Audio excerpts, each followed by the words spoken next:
Right, I thought I'd do a quick rundown video of exactly what I've done to this car. Basically the car's Mark 5 Fiesta.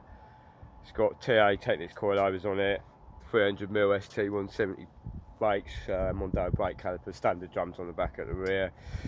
Main bits really that I've concentrated on are the engine. It's a st170 block head, cams and crank. It's got Mark 1 Focus RS pistons and rods fitted with ARP rod bolts.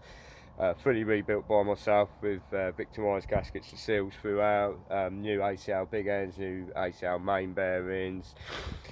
Gearboxes, a 1300 Enduro IB5 gearbox, which on the engine has a 1.8 Z-Tech flywheel with a CG Motorsport Super Sport 6-pedal clutch, rated to 425 foot-pounds. It seems to be coping with the power just fine at the moment. Drive shafts, I had a bit of an issue with them. I kept breaking the original ones, but I've since fitted Mark 7 1.6 diesel drive shafts, which are about 4.5mm thicker, and they seem to be coping pretty well with the power. I haven't yet to break one.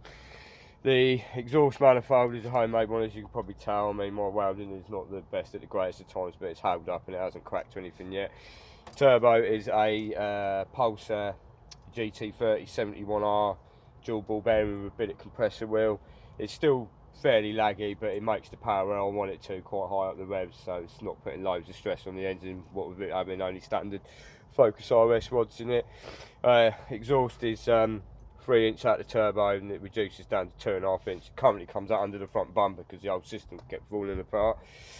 Inlet manifold is the head part that bolts for an st170 that bolts to the head, and I've built my own plenum where the runners come up to about here. They're all flared out, and yeah, it seems to work pretty well. It makes almost as much torque as it does brake horsepower, so that's pretty good. Focus st170 throttle body.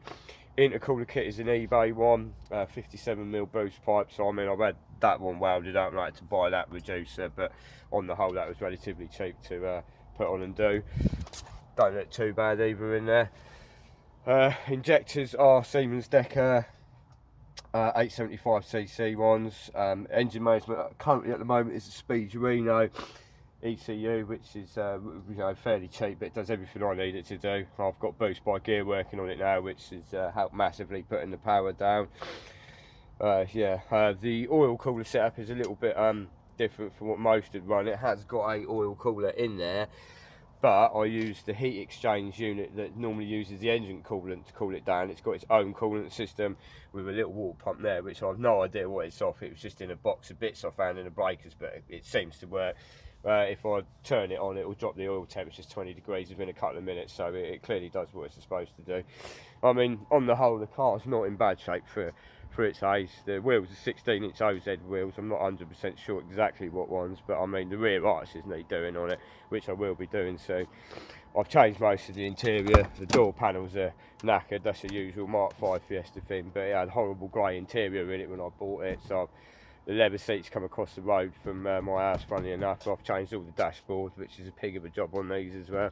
But yeah, that's basically the bulk of what I've done to this thing. I've put the Z-Tech S bumpers on it, badly painted them, they need doing again, but yeah, that's it really. Car made 367 horsepower last dyno run, but the fuel pump was right on its limit, so as soon as I put a new fuel pump in it, I think I should be able to get close to 400 horsepower.